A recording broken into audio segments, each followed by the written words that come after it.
आज की इस रियल क्राइम स्टोरी में मैं आपको जिस फैमिली के बारे में बताने जा रहा हूँ उसमें सिर्फ 2 महीनों के अंदर 2 मेंबर्स की अचानक से मौत हो जाती है। मौत के बाद परिजन शोक मनाने लगते हैं, बट कहते हैं ना कि डॉक्टर्स भगवान का रूप होते हैं। इस केस में वो जान तो नहीं बचा सके, बट अगर वो सिचुएशन को सीरियसली ना लेते तो मृतकों और उनके परिवारजनों को कभी इंसाफ ना मिलता।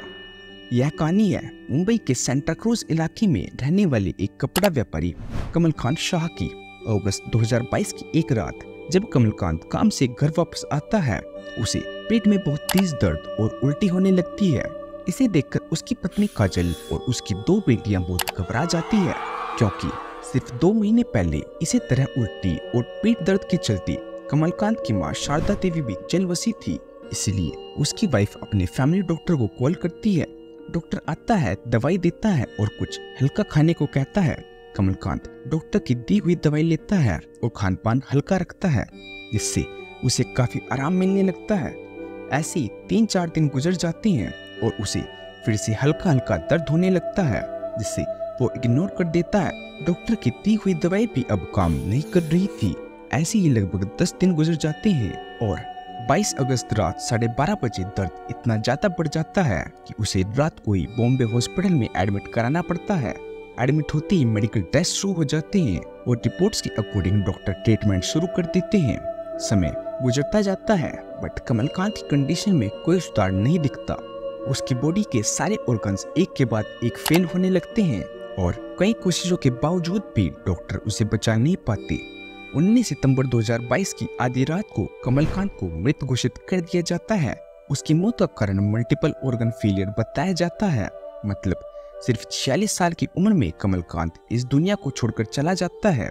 उसके मरने के बाद उसकी वाइफ काजल इतने जोर जोर से रोती है कि आधी रात में पूरा हॉस्पिटल जाग जाता है।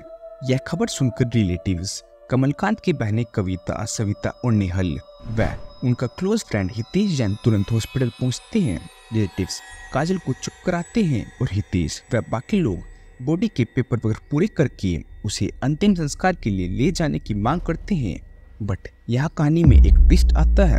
जूनियर डॉक्टर कहता है कि सॉरी, हम आपको बॉडी नहीं दे सकते क्योंकि सीनियर डॉक्टर को डेथ को लेकर कुछ सस्पिशन है, इसीलिए उन्होंने पुलिस को इन्फॉर्म कर दिया है। सब लोग यह चीज सुनकर शॉक्ड और कंफ्यूज थे कि डॉक्टर को किस चीज का शक है और उन्होंने पुलिस क्यों बुलाई है। कमलकांत के ट्रीटमेंट के दौरान कई टेस्ट कंडक्ट किए गए थे, जिनमें ब्लड टेस्ट भी था। इसे टेस्ट की रिपोर्ट को जब एक सीनियर डॉक्टर ने देखा तो पाया कि कमलकांत की बॉडी में मेटल लेवल्स एबनॉर्मली हाई थे, स्पेशली आर्सेनिक लेवल नॉर्मल से 400 गुना और थैलियम लेवल 365 गुना ज्यादा था। मेडिकल साइंस के अनुसार आर्सेनिक और थैलियम की मात्रा अगर शरीर में नॉर्मल से सिग्निफिकेंट हायर हो तो जहर की तरह काम करने लगती है। इसलिए कमलकांत की बॉडी में इतनी ज्यादा अमाउंट को देखकर सीनियर डॉक्टर को कुछ फाउल प्ले का भी शक हुआ। इन मेटल्स के इतने हायर लेवल अपने आप किसी के शरीर में नहीं बढ़ते। ये टॉक्सिक सब्सटेंस केवल तभी बढ़ते हैं जब एक्सटर्नली बढ़ाए जाएं। मतलब कमलकांत की बॉडी में आर्सेनिक और थैलियम की इतनी अमाउंट को देखकर सीनियर डॉक्टर का यही शक था कि उसे किसी ने इंटेंशनली पॉइजन दिया था। इसलिए डेथ के बाद डॉक्टर्स ने आजाद मैदान पुलिस को इन्फॉर्म किया। पुलिस आती है और इन्वेस्टिगेशन शुरू करती है। सीनियर डॉक्टर पुलिस को यह भी बताता है कि ये केमिकल कमलकांत को ओरली दिए गए होंगे, मतलब कोई उसे मिस्टीरियसली मारना चाहता था। Silent murder. इसके बाद पुलिस ने उसकी वाइफ काजल, बहन कविता, सविता, नेहल और बाकी रिलेटिव्स से पूछताछ की। हाउएवर वो कोई सब्सटेंशियल इंफॉर्मेशन नहीं ले पाए। हालांकि उन्हें कुछ फैमिली मेंबर्स की बॉडी लैंग्वेज कुछ सस्पिशियस लगी, जैसे कि वो कुछ छिपा रहे हों। पुलिस ने जल्दबाजी बिल्कुल भी नहीं की। वे शक के बिना पर एक्ट नहीं करना चाहते थे। वे किसी की पूरी पूछताछ करने से पहले केस को समझना चाहते थे।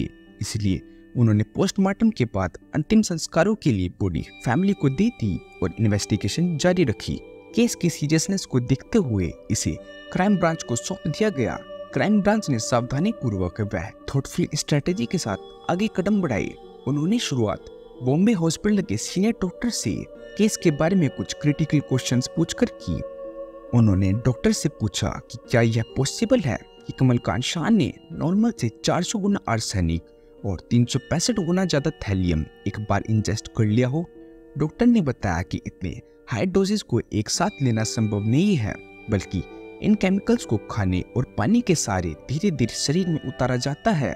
मतलब जितनी कंसंट्रेशन कमलकांत शाह के शरीर में इन मेटल्स की थी, उसे अचीव करने के लिए 2 से 4 महीने या उससे भी लंबा समय लगा होगा। इसके बाद ऑफिसर्स ने एक और सवाल पूछा कि अगर ये केमिकल्स पानी और खाने के सहारे दिए जाते हैं तो क्या कोई व्यक्ति खाने व पानी के टेस्ट एंड अपीयरेंस में चेंज नोटिस नहीं करेगा, और क्या इन केमिकल्स को एक ऑर्डिनरी पर्सन मेडिकल स्टोर से खरीद सकता है। डॉक्टर ने बताया कि आर्सेनिक और थैलियम जैसी केमिकल यदि खाने व पानी में मिक्स कर दिए जाएं तो वो उसके कलर या टेस्ट को बिल्कुल भी चेंज नहीं करते। मतलब आपको पता भी नहीं चलेगा कि ये डेडली केमिकल्स आपके खाने में मौजूद हैं। आप इन्हें अनजाने में कंज्यूम करते रहोगे और ग्रेजुअली ये आपके ऑर्गन्स को डिस्ट्रॉय कर देंगे। इतना ही नहीं, ये केमिकल्स देश में बैन है। मतलब एक नॉर्मल व्यक्ति इन्हें खरीद व बेच नहीं सकता। हालांकि सर्टेन बिजनेस रिक्वायरमेंट्स के लिए उन्हें ऑब्टेन किया जा सकता है, वो भी स्पेसिफिक कंडीशन में। डॉक्टर के ये जवाब सुनकर क्राइम ब्रांच ऑफिसर के मन में इन्वेस्टिगेशन के रिलेटेड कई और सवाल उठने लगे, जैसे कि ये केमिकल एक झटके में तो नहीं दी जा सकती, तो कमलकांत शाह को कौन इतनी शिद्दत से मारना चाहता था। इसने 4 से 5 महीने तक उसे खाने व पानी में आर्सेनिक और थैलियम मिलाया। किसने इतने लंबे समय तक इस चाल को बुना और क्यों। व मोस्ट इम्पोर्टेंटली, यदि ऑर्डिनरी पर्सन इन केमिकल्स को नहीं खरीद सकता तो कमलकांत के साथ इस डेडली गेम को खेलने वाले व्यक्ति के हाथों ये केमिकल्स कैसे लगे। डॉक्टर से पूछताछ के बाद ऑफिसर्स उसकी फैमिली तक पहुंचे। सबसे पहले उन्होंने कमलकांत की बहन कविता, सविता और निहाल से क्वेश्चनिंग की। उसकी बहनों ने कुछ ऐसा बताया जिससे ये पुख्ता होता चला गया कि उनके भाई का मर्डर हुआ था। इस क्वेश्चनिंग से ऑफिसर्स को एक नई डायरेक्शन मिली। बहनों की स्टेटमेंट ने एक संदेह पैदा किया, जिससे अंततः मर्डरर को पकड़ने में मदद मिली। तो कौन था इस हीनस एक्ट के पीछे का मास्टरमाइंड? किसने इन डेडली केमिकल्स को कमलकांत के शरीर में इंजेक्ट किया, वो भी बिना किसी को पता चले? और कैसे उस कनिंग पर्सन ने इस मर्डर को अंजाम दिया? आइए वीडियो में आगे जानते हैं। कमलकांत की बहन कविता इन्वेस्टिगेशन के दौरान यह बताती है कि उसे लगता है कि उसके भाई की मौत की जिम्मेदार उसकी भाभी काजल है। मतलब कहानी में एक और ट्विस्ट।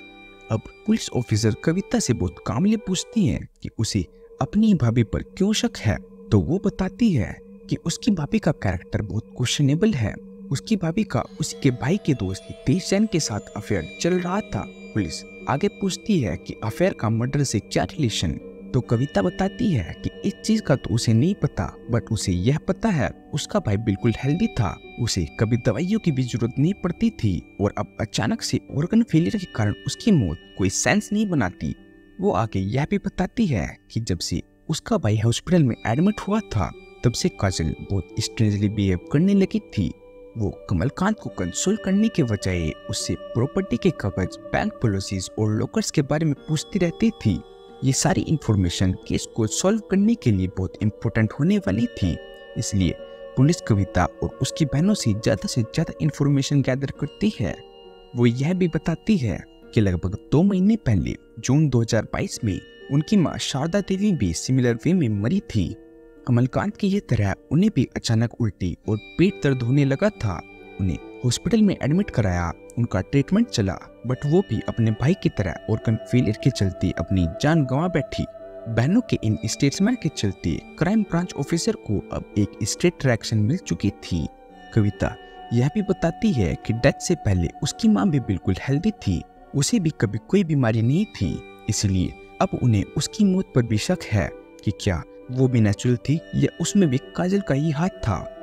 इस शॉकिंग इंफॉर्मेशन के बाद पुलिस तुरंत काजल से पूछताछ करती है, बट उन्हें उससे कुछ ज्यादा नहीं मिलता। इसके बाद पुलिस काजल और हितेश की और डिटेल्स निकलवाती है, जिससे पता चलता है कि वो फ्रीक्वेंटली एक दूसरे से बात करते थे। इस चीज ने शक को और गहरा कर दिया। इन्वेस्टिगेशन आगे बढ़ी और क्राइम ब्रांच के कंप्यूटर एक्सपर्ट्स ने हितेश जैन की सर्च हिस्ट्री चेक की। हितेश की कई महीनों पहले सर्च हिस्ट्री में उन्हें जो मिला उससे सारा केस खुलता चला गया। हितेश इंटरनेट पर ऐसी केमिकल्स खोज रहा था जिससे बिना सस्पिशन के किसी व्यक्ति को मारा जा सके। अब सारे डॉट्स कनेक्ट होते जा रहे थे। क्राइम ब्रांच ने तुरंत हितेश जैन को पकड़ा और उसने कबूल किया कि उसने और कमलकांत की वाइफ काजल ने ये सब चीजें एक साथ प्लान की थी। इसके बाद काजल को भी पकड़ लिया जाता है और दोनों पुलिस को पूरी सच्चाई बताने लगते हैं। काजल सूरत के एक बड़े इंडस्ट्रियलिस्ट की बेटी थी और साल 2012 में उसकी शादी सेंटा क्रूज मुंबई में रहने वाले कमलकांत शाह से हुई थी। वो एक कपड़ा व्यापारी था। कमलकांत और काजल के 2 बच्चे भी हुए। दोनों के बीच सब कुछ ठीक चल रहा था, बट समय के साथ दोनों के रिलेशनशिप के बीच दूरियां बढ़ने लगी और मई 2021 में काजल अपने ससुराल को छोड़कर मायके वापस आ गई। इन सब का कारण था हितेश जैन। हितेश कमलकांत का बचपन का दोस्त था। वे दोनों काफी क्लोज थे। जब भी काजल और कमलकांत के बीच कुछ कहासुनी होती तब हितेश आकर दोनों को शांत कराता। हालांकि हितेश बहुत गिरा हुआ इंसान भी था। उसकी इंटेंशंस ठीक नहीं थी। उसने पति पत्नी के बीच के झगड़े का फायदा उठाना चाहा। हस्बैंड वाइफ के बीच के झगड़े को सुलझाने की आड़ में हितेश काजल से रोज बात करने लगा। काजल को भी उसका बिहेवियर अच्छा लगता था। इसी चीज का फायदा उठाकर हितेश काजल के साथ नाजायज संबंध बनाने लगा। जैसे जैसे ये इलिसिट रिलेशन आगे बढ़ी, कमलकांत और उसकी बहनों को इसके बारे में पता चल गया, जिस कारण खूब लड़ाई हुई और काजल अपने मायके जाकर रहने लगी। काजल और हितेश एक दूसरे से शादी करना चाहते थे, इसलिए उन्होंने अपने अपने पार्टनर्स को डाइवोर्स देने का फैसला किया। हालांकि उन्होंने अपना यह प्लान तब चेंज किया जब उन्हें यह आभास हुआ कि कमलकांत के पास बहुत सारी प्रॉपर्टी है जिसे वो हथिया सकते हैं। इसलिए उन्होंने कमलकांत को मारने का प्लान बनाया। हितेश ने इंटरनेट से आर्सेनिक और थैलियम केमिकल की सारी इंफॉर्मेशन गैदर की। उसे पता चला कि ये केमिकल शरीर के अंदर जाकर धीरे धीरे ऑर्गन फेल कर देते हैं, जिससे व्यक्ति मारा जाता है। एडिशनली ये केमिकल्स कलरलेस और ऑडरलेस थे, मतलब इन्हें आसानी से खाने के माध्यम से दिया जा सकता था।